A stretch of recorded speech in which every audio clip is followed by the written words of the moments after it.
शिक्षा का प्रकाश चहुं ओर प्रसारित हो। अब कृष्ण ने, यहाँ पर आप कारक के चिन्हों को भी ध्यान रख सकते हैं। ने, कृष्ण ने लगा है, इसका मतलब ये करता है। यहाँ पे को चिन्ह लगा, इसका मतलब ये किसको मारा, किसको को लगा, किसको मारा। यानी विशेष, जो कि स्पेशलिटी है, जिस चीज की जो स्पेशलिटी है उसको हम जब उजागर करते हैं तो वो विशेषण बन जाता है, यानी विशेष अण बन जाता है। तो बच्चों, पिछली क्लास में हमने व्याकरण के अंश के अंतर्गत ये यहाँ तक पढ़ लिया था, सर्वनाम तक, यानी वर्ण विचार, शब्द निर्माण, संज्ञा, सर्वनाम तक वाले जो टॉपिक है वो हमें समझ, और अब आगे जो रह गए हैं वो अब हम आज समझेंगे। वो है विशेषण, कारक, क्रिया, विराम चिन्ह, समास, अलंकार, अव्यय और संधि। ये टॉपिक हम आज समझेंगे, तो ठीक से देखिए, ध्यान से देखिए। और अगर अभी तक आपने सब्सक्राइब नहीं किया तो जल्दी से सब्सक्राइब कर दो, लाइक कर दो और कमेंट करके मुझे जरूर बताएं, क्योंकि आपके कमेंट से ही मुझे पता चलता है कि आपको कितना समझ आ रहा है, मेरी भाषा आप तक पहुंच रही है, मेरे शब्द आपको समझ में आ रहे हैं। पता तो कमेंट से ही लगेगा ना, है कि आप कमेंट मुझे जरूर करें। और अगर आपको लगता है कि आप मेरे चैनल के मेंबर बन सकते हैं, मेंबरशिप ले सकते हैं, तो मेंबरशिप ले, नीचे जो वीडियो के नीचे जो ज्वाइन बटन है उसे आप टच करें, उसमें 29 रुपीज का है। साथ में उसी के और जस्ट नीचे जाएंगे तो 159 रुपीज का मेंबरशिप आप ले सकते हैं। अगर आपको लगता है कि इस चैनल को लगातार देखना है, हर वीडियो को देखना है, तो आप मेरे मेंबर बन सकते हैं।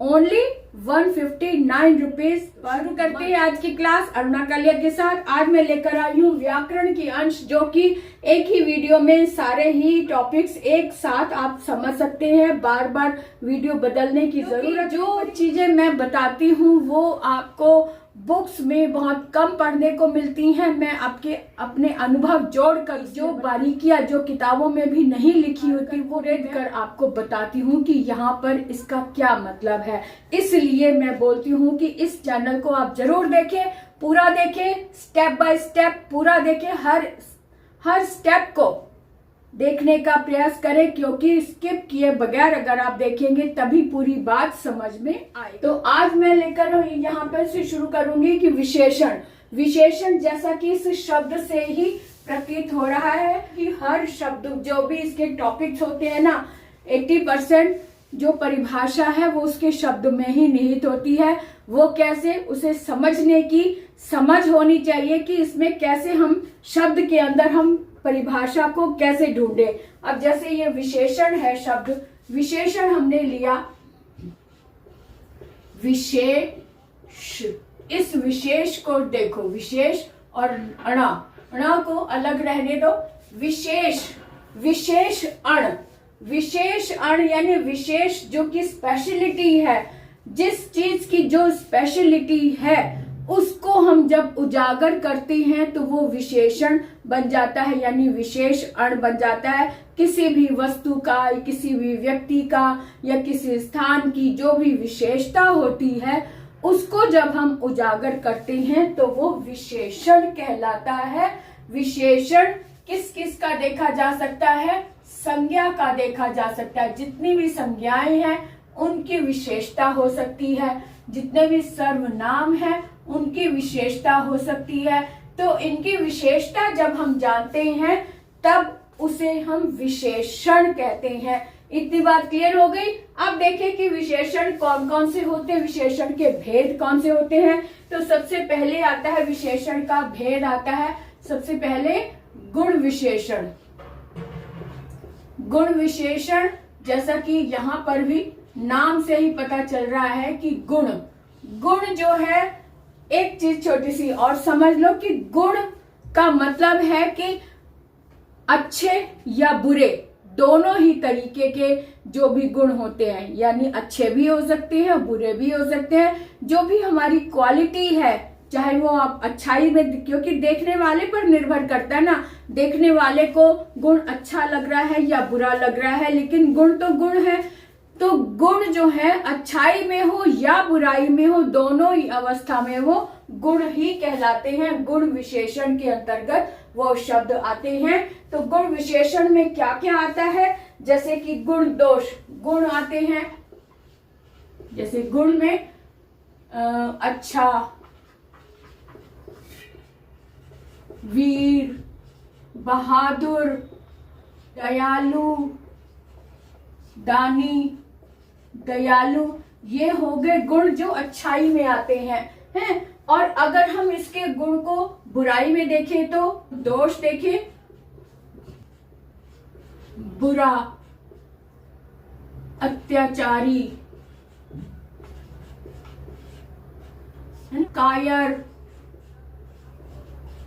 भीरू, कायर, झूठा, बेईमान, इस तरह के जो बुराइयां हैं। गुण में क्या आता है, अच्छा, वीर, बहादुर, दानी, जो भी अच्छाइयां जो हमें अच्छी लगती है वो अच्छाई गुण में आ गई। और जो दोष है, जो बुराइयां हैं जिनको हम बुराइयों में गिनते हैं, जैसे कि बुरा, अत्याचारी, भीरू, कायर, झूठा, ये दोष में आ गया। रंग भेद होता है, रंग में अगर हम गिने तो भिन्न रंगों का जो विवरण है ये भी गुण में ही गिना जाता है। जैसे का जो समय की ओर इशारा कर रहा है, जो दोपहर, सायंकालीन, है ना, या फिर रात, या फिर सुबह, ये समय की ओर जो इशारा कर रहा है, समय बताने वाले जो शब्द हैं वो भी गुण विशेषण के अंतर्गत आते हैं। इसको मैं और डिटेल में बताने से पहले मैं आपको इसके एग्जाम्पल दे दूं कि इनका विवरण किस तरह से हम वाक्य में देख सकते हैं। वाक्य में देखने के लिए हम दो वाक्य देखते हैं।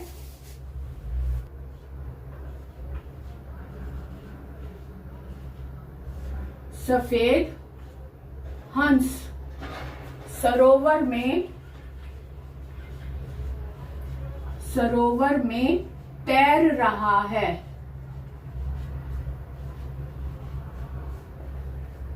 ठीक है ना। अब यहाँ पर सफेद हंस, हंस की विशेषता सफेद सी आ गई, यानी रंग सी आ गई। तो रंग जो है ये भी गुण विशेषण के अंतर्गत आएगा, क्योंकि ये हंस संज्ञा है। इस संज्ञा की विशेषता बताने वाला शब्द सफेद है। इसका दूसरा उदाहरण देखें। उस विदुषी महिला को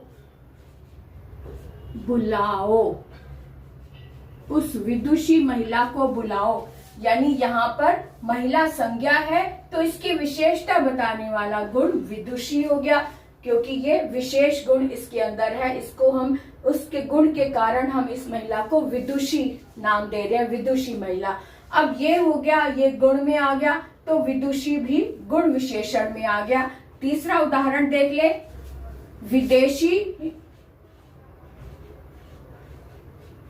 विदेशी वस्तुओं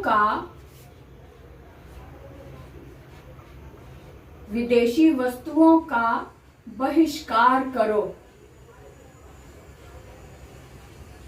है ना। तो विदेशी वस्तुओं का बहिष्कार करो। अब यहाँ पर वस्तु कैसी है, वस्तुएं विदेशी हैं। वस्तुएं संज्ञा है, इस संज्ञा की विशेषता बताने वाले शब्द विदेशी हैं। कि विदेशी वस्तुओं को, ये भी विदेशी शब्द को भी हम गुण विशेषण के अंतर्गत रखेंगे। इस तरह से इन उदाहरण के माध्यम से हमें समझ में आ गया कि क्या क्या इसमें हो सकता है। रंग का हो सकता है, भेद हो सकता है, गुण हो सकते हैं, विदुषी होना, गुणवान होना, किसी भी तरह से बहादुर होना, वीर होना, ये सब इसमें आ सकता है। और अगर दोष कहें तो दोष में विदेशी वस्तुओं का बहिष्कार करना, तो दोष में हम इस तरह से वस्तुओं को विदेशी होना एक दोष मान सकते हैं, तो इस तरह से इसको गुण विशेषण में रख सकते हैं। अब हमें ये तो क्लियर हो गया कि गुण विशेषण में क्या क्या चीजें आ सकती हैं, किन किन गुणों को या किन किन दोषों को हम गुण विशेषण के अंतर्गत रखते हैं।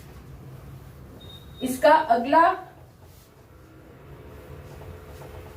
विशेषण का अगला भेद है संख्यावाची विशेषण।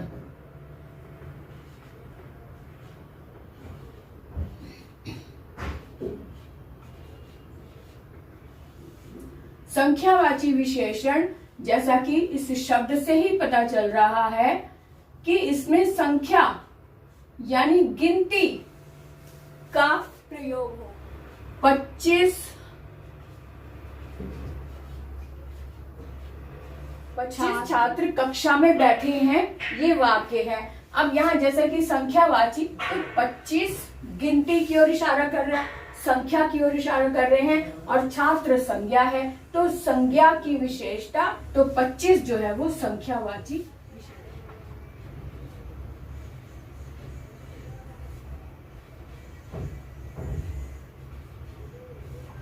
मुझे 500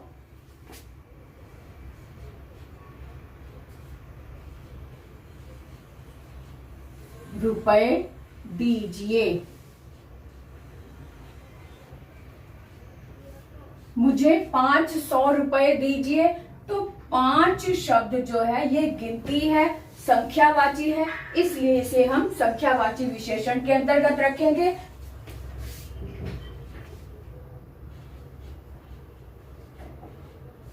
मैंने उसे कई पेन दिए। अब यहाँ पर कई आ रहा है तो संख्या की ओर इशारा कर रहा है, कई यानी कि अनेक। अब इससे ये पता चल रहा है कि संख्यावाची विशेषण के भी 2 भेद और होते हैं। वो क्या है? एक तो है अनिश्चितवाची संख्या विशेषण, और एक है निश्चितवाची संख्या विशेषण। तो जो ये 25 है, ये 5 है, ये तो इनको तो हम कहेंगे निश्चित संख्यावाची विशेषण, और जो कई है, कई शब्द से या अनेक शब्द से कहेंगे अनिश्चित संख्यावाची विशेषण। निश्चित संख्यावाची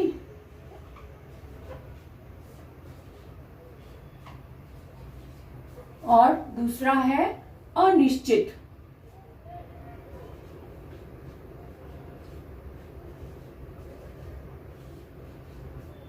अनिश्चित संख्यावाची विशेषण में ये भी सवाल आ सकता है, प्रश्न आ सकता है कि ये निश्चित संख्यावाची विशेषण है या फिर अनिश्चित संख्यावाची विशेषण है। तो इससे संख्याओं से हमें ये क्लियर हो जाएगा कि ये कौन सा भेद है। अब आगे तीसरा भेद है परिमाणवाचक। परिमाणवाचक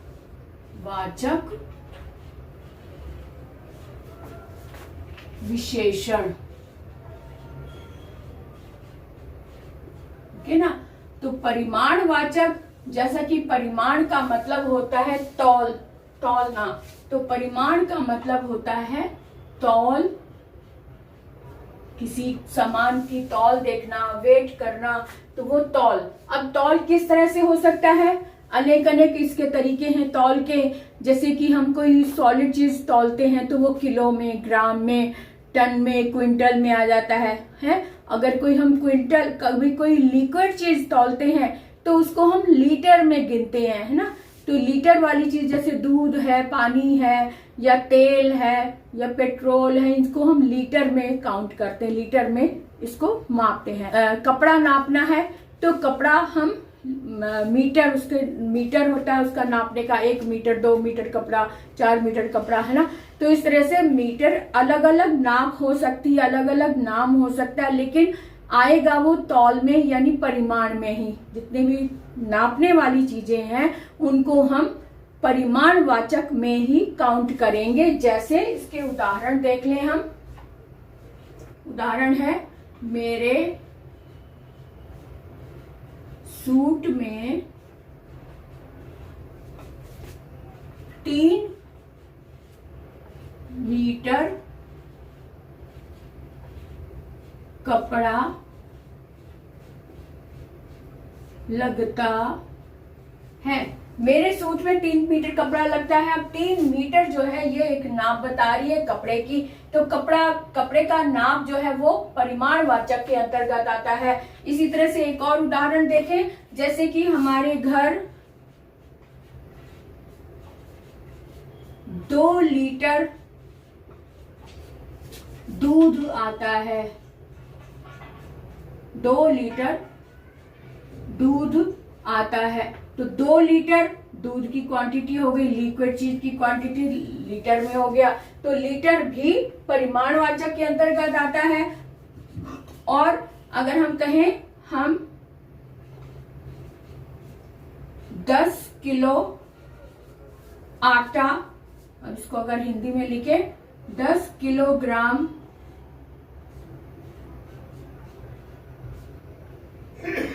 आटा ले आए हैं, ले आए हैं। अब यहाँ पे 10 किलोग्राम जो है ये भी तौल में आता है, तौल के अंतर्गत आता है, इसलिए इसको हम परिमाणवाचक विशेषण के अंतर्गत रखेंगे। तो ये तीनों तौल अलग अलग हो गई, मीटर कपड़े की नाप हो गई, 2 लीटर दूध की नाप हो गई यानी लिक्विड की नाप हो गई, ये 10 किलो आटा यानी कि एक सॉलिड चीज जो भार वाली है उसको नापने का भी हो गया। तो ये यहाँ से आपको समझ में आ गया कि तौल किस किस तरह से हो सकती है, लेकिन वो किसी भी तरह की जो नाप है, तौल है, वो परिमाणवाचक विशेषण के अंतर्गत आएगी। कि परिमाणवाचक में भी 2 भेद होते हैं, इसके भी 2 भेद होते हैं। एक होता है यहाँ पर भी अनिश्चितवाची, यहाँ पर भी निश्चित परिमाणवाचक,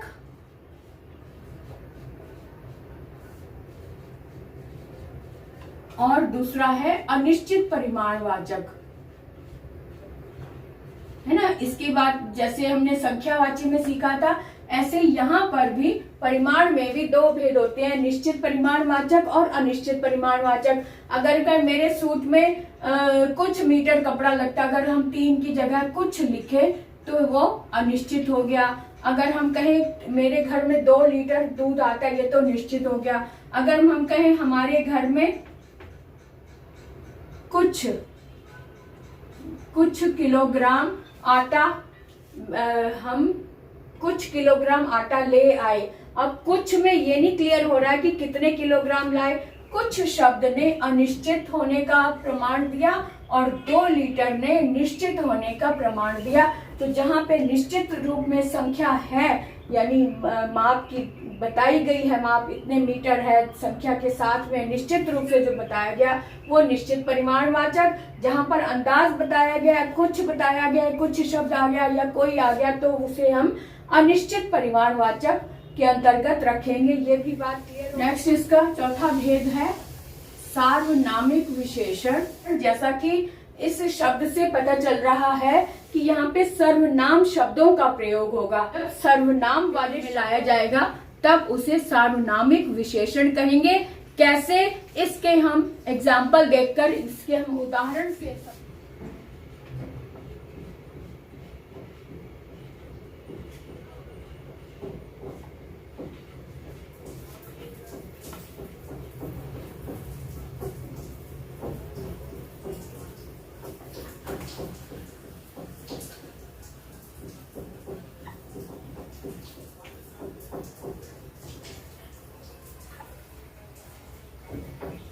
अब यहाँ पर यह लड़की अच्छी है, वह लड़का नहीं।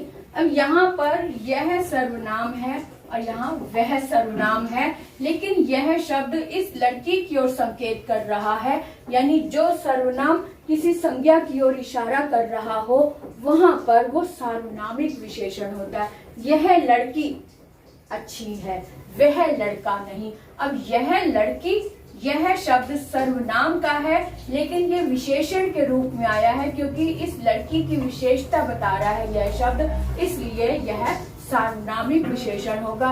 वह लड़का, यहाँ पर भी ये लड़का संज्ञा है, लेकिन संज्ञा से पहले सर्वनाम आया है, इसकी ये भी एक पहचान कर सकती है। संज्ञा से पहले जब कोई सर्वनाम आता है और वह सर्वनाम संज्ञा की ओर इशारा करता हुआ नजर आता है, इशारा करने का, संकेत करने का जब वो बोध कराता है, तब वह सर्वनाम जो है वो सार्वनामिक विशेषण कहलाता है। यहाँ पे यह शब्द सार्वनामिक विशेषण है, वह शब्द सर्वनाम। इस वाक्य में किसी भी जीव को सताना पाप है, यानी कि जीव ये संज्ञा है और जीव को, संज्ञा को इंगित कर रहा है, संकेत कर रहा है ये शब्द। किसी शब्द जो है ये सार्वनामिक विशेषण है, किसी सर्वनाम है, लेकिन यहाँ पर ये जीव की ओर इशारा कर रहा है, जीव की ओर संकेत कर रहा है, इसलिए इसको हम सार्वनामिक विशेषण के रूप में देखेंगे। जो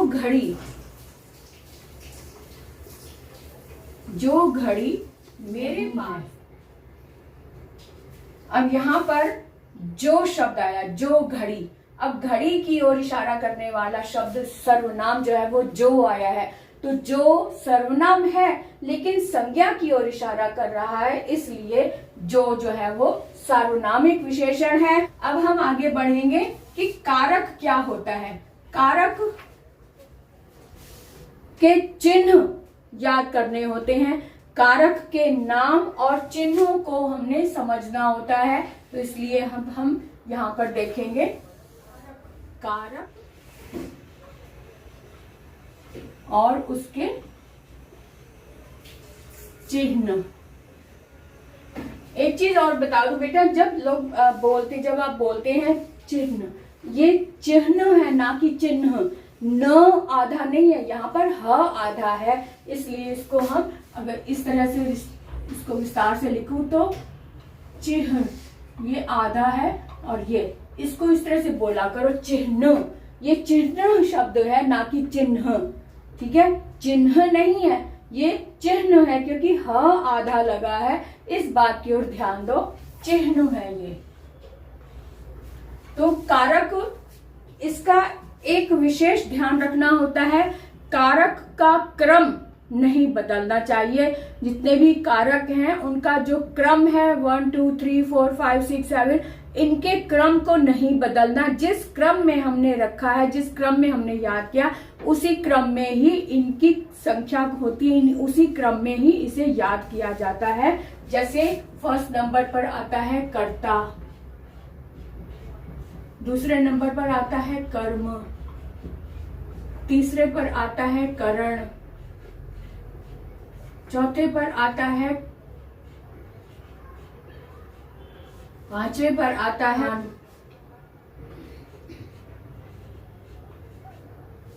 छठे पर आता है संबंध, और सातवें पर आता है अधिकरण, सातवें पर आता है अधिकरण, और आठवें पर होता है संबोधन। संबोधन, ठीक है। तो संबोधन को विभक्तियों में नहीं, कारक 8 होते हैं, विभक्त कारकों में काउंट गिना जाता है। संबोधन ये हो गए। अब इनको संस्कृत में इनको विभक्तियों के साथ जोड़कर याद किया जाता है। प्रदान का चिन्ह होता है के लिए, अपादान का चिन्ह होता है से अलग होने के अर्थ में आता है, से अलग होना, ठीक है, से अलग होना। आगे है अपादान, से अलग होना, संबंध काके की या रारेरी, संबंध काके की या रारेरी। अब सप्तमी में होता है हे, में, सप्तमी का है में, पर, और संबोधन का चिन्ह होता है हे, अरे, ठीक है। इन चिन्हों को इस तरह से इसी क्रम से ही याद किया जाता है। कर्ता ने कर्म को करण से, संप्रदान के लिए, अपादान से अलग होना, संबंध काके की रारेरी, अधिकरण में पेपर, संबोधन है उमरे। इस तरह से इनको अलग से एक बार रट लो, बार बार रिवाइज कर लोगे तो इसे हमेशा के लिए वो याद कर लोगे। जब भी इनकी जरूरत पड़ेगी तब उसको हम अच्छे से समझ सकते हैं। इनका प्रयोग कहाँ कहाँ किया जाता है और कैसे किया जाता है, इनके चिन्हों के माध्यम से हम इसका कारकों का प्रयोग। हमारा अगला टॉपिक है क्रिया। क्रिया मतलब वर्ब। क्रिया मतलब वर्ब, जो कार्य किया जाता है, यानी कार्य करने का बोध जहां होता है, जिन शब्दों से कार्य को करने का बोध हो उसे क्रिया कहते हैं, है ना। कार्य करने का बोध, कार्य करने का बोध जहां होता है वहां क्रिया होती है, उसे क्रिया कहते हैं। ये वाक्य, ये शब्दों के माध्यम से ही परिभाषा हमारी समझी जा सकती है। जहां कार्य करने का बोध हो वहां पर क्रिया, या जहां जिन शब्दों से कार्य करने का बोध हो उसे क्रिया कहते हैं, है ना। जैसे कि मैं खेलता हूँ, खेलना क्रिया है। खेलने शब्द से खेलने की क्रिया का होना जाहिर हो रहा है। मैं रोटी पकाती हूँ तो क्रिया है, तो पकाने शब्द से पता चल रहा है कि मैं रोटी पकाने का कार्य कर रही हूँ। तो रोटी पकाने का कार्य जो है वो इसकी ओर संकेत करता है कि कार्य कौन सा हो रहा है, रोटी पकाने का कार्य हो रहा है। तो इसलिए पकाना, पढ़ना, लिखना, उठना, बैठना, ये सब क्रियाएं हैं तीन। इन सबको हम क्रिया के अंतर्गत। क्रिया के भेद होते हैं। पहला है सकर्मक क्रिया।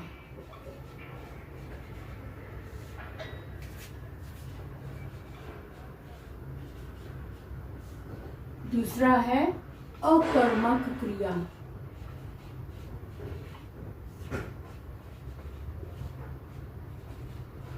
अकर्मक क्रिया, स लगा है तो इसी में ही इनकी परिभाषा छिपी हुई है। स का मतलब सहित, सा का मतलब सहित, और आ का मतलब रहित। रहित मतलब नहीं। तो ये स कर्मक, जिसमें कर्म है, क जो है ये प्रत्यय लगा है, यानी कर्म सहित कार्य जहां हो रहा है वहां पर सकर्मक, जहां कर्म रहित कार्य हो रहा है वहां पर अकर्मक। इतनी बात क्लियर हो गई। अब हम इसके उदाहरण देख लें कि कर्म सहित क्या है और कर्म रहित क्या है। इसके उदाहरण देख लेते हैं। जैसे कृष्ण ने कंस को मारा। अब कृष्ण ने, यहाँ पर आप कारक के चिन्हों को भी ध्यान रख सकते हैं। ने, कृष्ण ने लगा, इसका मतलब ये करता है। यहाँ पे को चिन्ह लगा, इसका मतलब ये कर्म है। तो कृष्ण ने किसको मारा, किसको, को लगा, किसको मारा, कंस को मारा। तो यानी को जो कंस जो है वो कर्म है, वो कर्म है, यानी ये वाक्य कर्म सहित है, इसलिए इसमें कर्म लगा है, इसलिए इस वाक्य को हम कहेंगे सकर्मक क्रिया। इसको हम कहेंगे सकर्मक क्रिया। ठीक है। अब दूसरा वाक्य देखिए।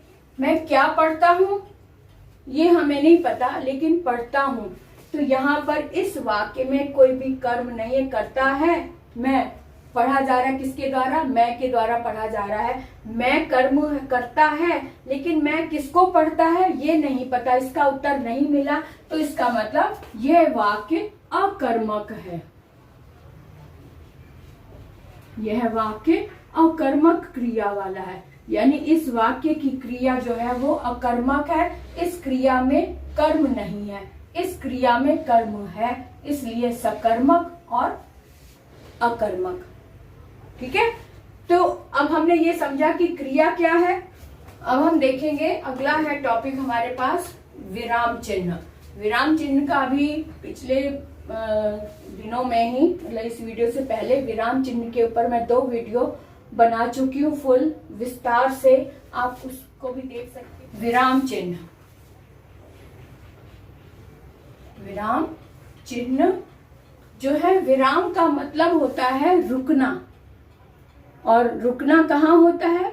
जब हम कुछ रीड कर रहे हैं, पढ़ रहे हैं, कोई पैराग्राफ पढ़ रहे हैं, कोई कविता पढ़ रहे हैं, वहां पर हमें उसके भाव को प्रकट करने के लिए कई बार रुकना पड़ता है। उसके भाव को शो करने के लिए कभी दुख का भाव दिखाना है, हैरानी का भाव दिखाना है, या सांस लेने के लिए रुकना है। तो इस तरह के जहां जहां भी हम रुकते हैं, विराम लेते हैं पढ़ते समय, उनको हम विराम चिन्ह के रूप में जानते हैं, जिसे हम इंग्लिश में पंक्चुएशन मार्क्स बोलते हैं। वही हिंदी में विराम चिन्ह होते हैं। तो विराम चिन्ह मेन कौन से होते हैं? एक तो खड़ी पाई जैसा ये होता है विराम, यानी इसको बोलते हैं पूर्ण विराम, इसको बोलते हैं पूर्ण विराम।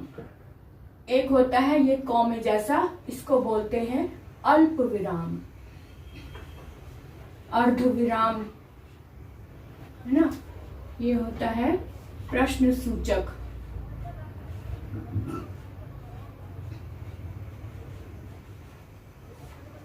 प्रश्न सूचक चिन्ह हो गया। इसके बाद आता है विस्मय बोधक, ये विस्मय बोधक हो गया। उसके बाद आता है कोष्ठक। कोष्ठक को हम ब्रैकेट बोलते हैं। तो कोष्ठक कई तरह से होता है। एक ये इस तरह का भी कोष्ठक होता है, या इस तरह का भी कोष्ठक होता है, या ऐसे भी होता है ना, इस तरह से भी होता है। तो इनको हम बोलते हैं कोष्ठक, कोष्ठक चिन्ह यानी ब्रैकेट, ब्रैकेट मार्क कोष्ठक चिन्ह होता है। बाकी आगे यहाँ लिख देती हूँ उद्धरण। उद्धरण जो है इस तरह से, ये सिंगल कॉमा भी हो सकता है और डबल कॉमा भी हो सकता है इस तरह से। तो इसको बोलते हैं उद्धरण चिन्ह। उसके बाद आगे देखें योजक चिन्ह। अगला है योजक चिन्ह। योजक चिन्ह ये होता है, ये यानी कि डैश, जिसे हम डैश बोलते हैं, तो वो होता है योजक चिन्ह, है ना। योजक चिन्ह हो गया। लाघव एक होता है, ये लाघव, ये जो बिंदी होती है ना, ये लाघव, ये जो है इसको लाघव बोलते हैं। ये तब लिखा बनाया, इसका यूज तब होता है जब किसी बड़े शब्द को शॉर्ट फॉर्म में लिखना हो। जैसे डॉक्टर लिखते हैं हम लोग, है ना, तो डॉक्टर को हम इस तरह से लिखेंगे ये, और यहाँ पे बिंदी लगा देंगे। तो जो ये बिंदी है इसको हम लाघव बोलते हैं। क्या बोलते हैं? लाघव बोलते हैं। आगे देखें निर्देशक चिन्ह होता है। निर्देशक भी ये इस तरह से आता है, इस तरह से निर्देशक। निर्देशक का मतलब ये लाइन जो है आगे एरो दिखा रही है, तीर दिखा रही है कि ये आगे जो लिखा है वो निर्देश, इसको भी देखो। अब जैसे मैंने ये तीर लगाया, इसका मतलब मैंने आगे बताया कि इसके बारे में बताया है, ये है निर्देशक चिन्ह।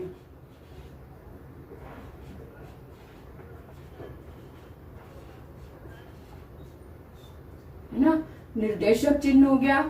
फिर उसके बाद देखें उपविराम। उपविराम जो है वो एक डॉट और एक कॉमा होता है। उपविराम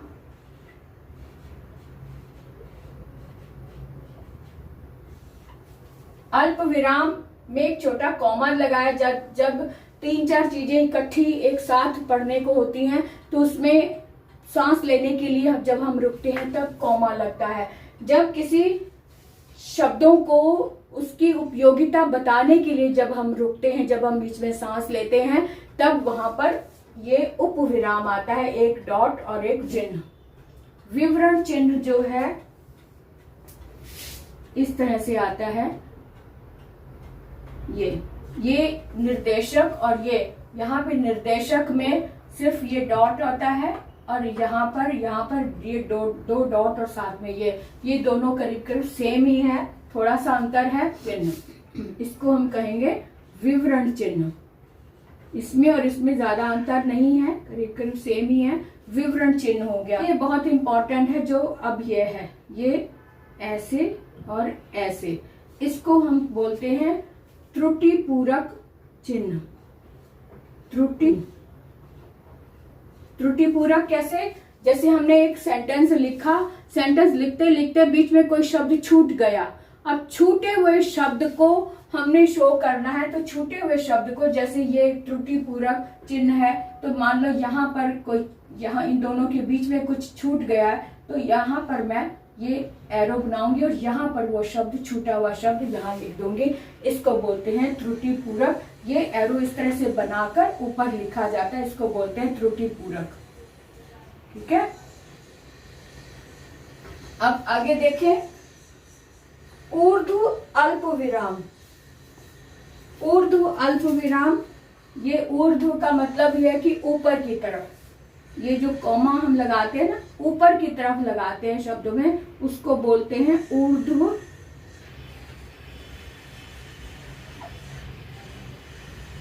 ऊर्ध्व। इसको ऐसे लिखेंगे, ऊर्ध्व अल्प विराम। यानी इसको याद रखने के लिए आप इंग्लिश वाला एपोस्ट्रोफी एस याद रख सकते हैं। तो इस तरह से हमने सारे विराम चिन्हों के बारे में अच्छे से समझा, देखा, परखा, और जब जब ये चिन्ह सामने आएंगे तो उनको उनके नाम के साथ जोड़कर याद करना, क्योंकि ये पंक्चुएशन में और जो भी हम पत्र वगैरह लिखते हैं उनमें अगर हम विराम चिन्ह ना लगाएं या कमी रह जाए तो उसके नंबर भी कट जाते हैं। इसलिए आपके मार्क्स पूरे मिले, उसके लिए विराम चिन्हों का याद होना बहुत जरूरी होता है। तो आज के लिए, आज के बाद आप इसे नहीं भूलेंगे, ऐसी मुझे उम्मीद है विराम चिन्ह के बारे में। आगे हम देखते हैं समास के। हमारे पास आया समास। समास के सभी भेदों को, समास के बारे में मैं एक ही बार में आपको सारे भेद एक रो में बता दूंगी, ताकि आपको एक बार में सारे समझ में आ जाए कि समास क्या है। समास, सबसे पहले अव्ययीभाव समास,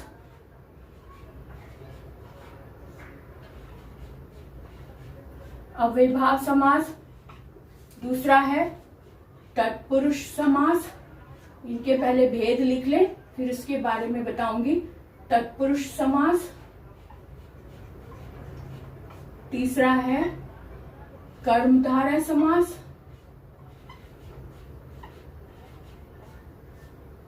चौथा है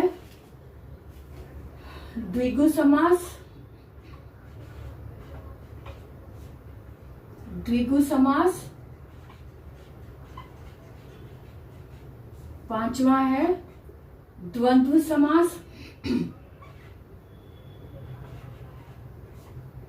और छठा है बहुव्रीहि समास।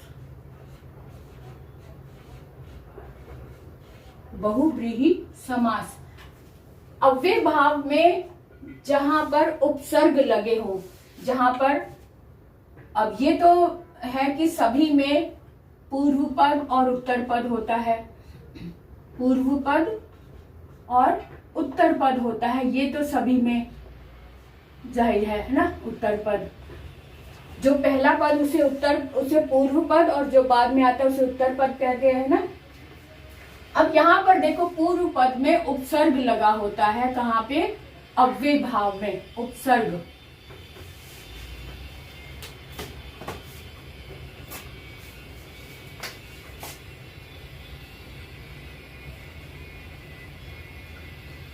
पहले भाग में उपसर्ग लगा होता है, उसके बाद में शब्द होता है। तो जहां पर उपसर्ग लग जाता है वो पूरा का पूरा भाग ही अव्यय भाव हो जाता है। अव्यय का मतलब होता है जो शब्द कभी नहीं बदलता, जिसमें कोई परिवर्तन ना आए। तो जो उपसर्ग होता है ये भी अव्यय ही होता है। जब ये किसी शब्द से पहले अभी तक नहीं लगा, अलग रखा हुआ है, तो उसे हम अव्यय नाम ही देते हैं। जब उस अव्यय को किसी शब्द से पहले लगा देते हैं उपसर्ग के रूप में, तब वो पूरा का पूरा शब्द ही अव्यय हो जाता है। वहां पे अव्यय भाव समास हो गया। जैसे जैसे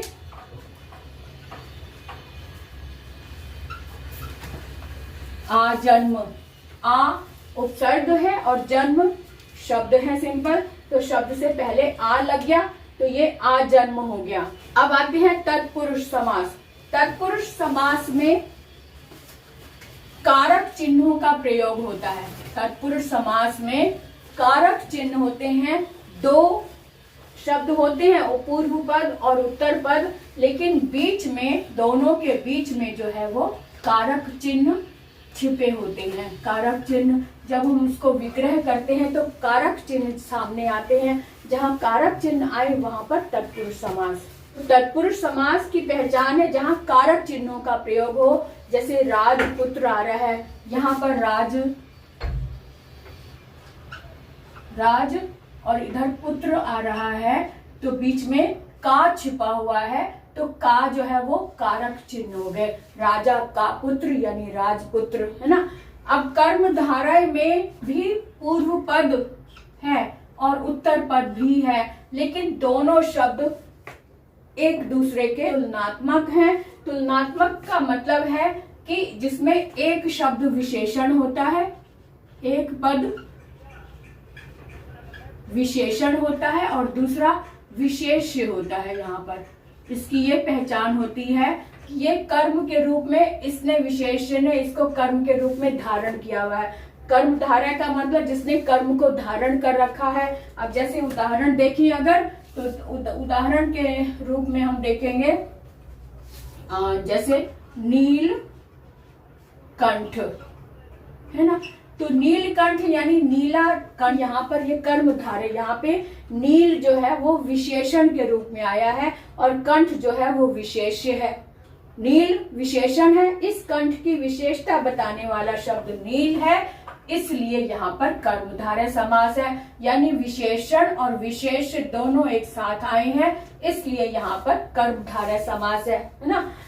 उसके बाद देखिए द्विगु समास। द्विगु में संख्या वाले गुण होते हैं। द्विगु में संख्या वाले गुण जहां होते हैं वहां पर द्विगु समास होता है। जैसे कि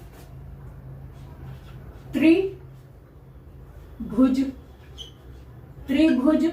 अब यहाँ पूर्व पद में त्रि यानी संख्या वाले गुण है, संख्या वाली वाची शब्द आया है, विशेषण आया है, और भुज जो है वो विशेष है। इस भुजा की विशेषता बता रहे हैं कि 3 भुज। अब यहाँ पर समूहों की बात की जाती है। जहाँ द्विगु समास होता है वहां पर समूह या फिर समाहार की बात की जाती है, यानी 3 भुजाओं का समूह या फिर 3 भुजाओं का समाहार। तो जहाँ पे गिनती वाले गुण होते हैं वहां पर द्विगु समास होता है। जैसे कि त्रिभुज, त्रि विशेषण है और भुज विशेष्य है।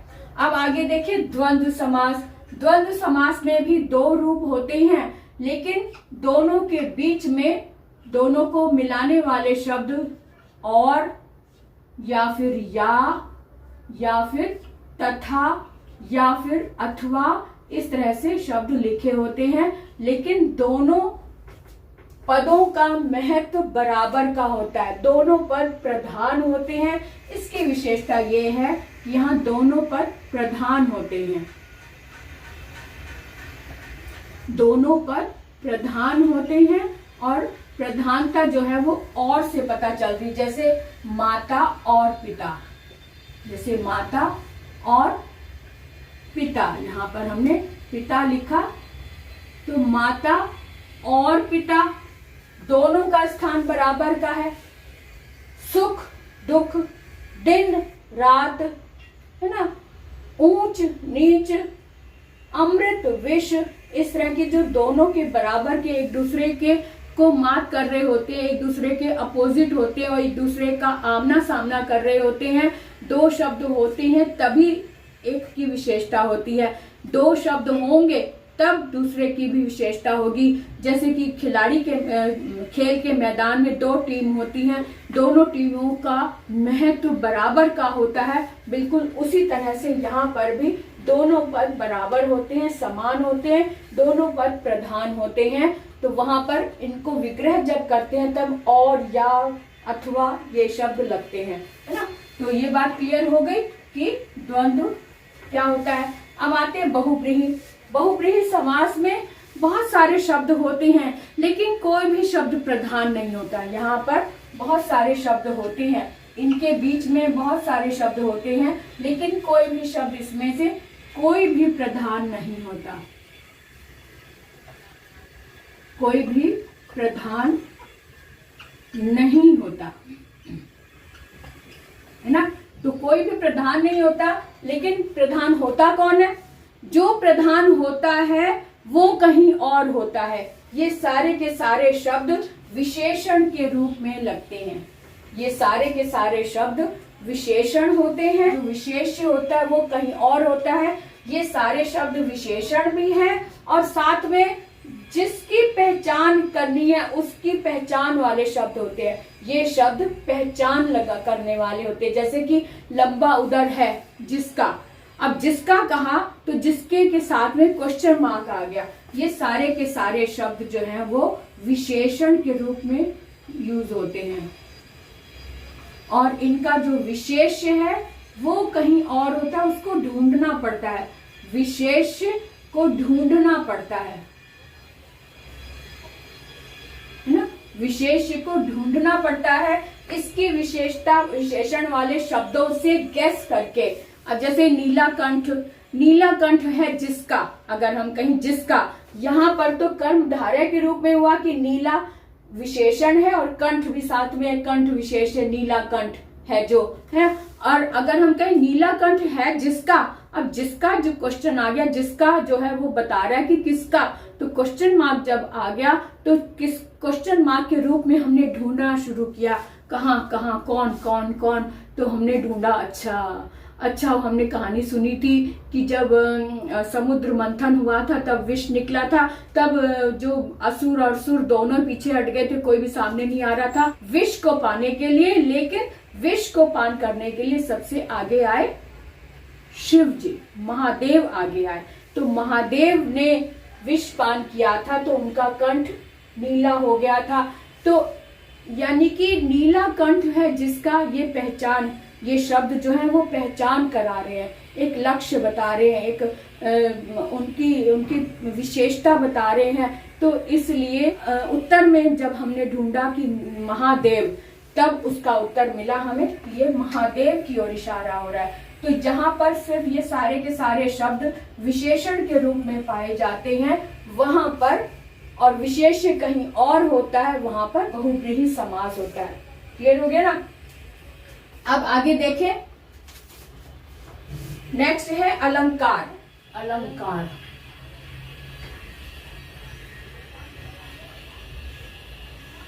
अलंकार कौन कौन से हैं, पहले हम वो देख लें कि कौन कौन से कितने प्रकार के अलंकार हैं। भेद होते हैं, पहला है शब्दालंकार।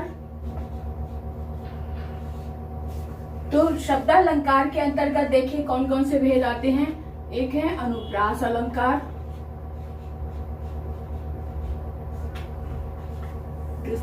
यमक, और तीसरा है श्लेष। तो शब्दालंकार के अंतर्गत तीन भेद आते हैं, अनुप्रास, यमक और श्लेष।